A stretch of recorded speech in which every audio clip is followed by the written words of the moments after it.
Peygamber sallallahu aleyhi ve sellem Barra ibn Azib'ke былай дейді. Ұйықтар алдыңда былай деген: "Я Раббым, сенің есіміңмен жаттым. Егер сен менің жанымды алсаң, оған рахым ете көр.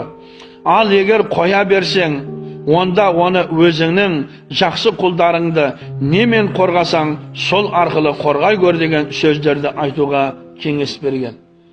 Сахабалардың қалай жатып, қалай тұруына шейін мән бергенде Пайғамбар саллаллаху алейхи ва саллям: "Егер сен өстіп айтатын болсаң, өлетін болсаң, жәннаты болып кетесің, тұратын болсаң, бақытты адамдардан болып тұрасың" деді. Пайғамбар саллаллаху алейхи ва саллям Омар ибн ал-Хаттабқа былай деп өсиет айтты. Былай деп айтқан: "Ей Омар, я Аллах, тұрған кезімде исламмен сақтай көр. Отырған кезімде исламмен сақтай көр. Және ұйқыдағы кезімде исламмен сақтай көр. Сондай-ақ дұшпандар мен күншілдердің маған қалағанын орындама" деп айтуды үйретті.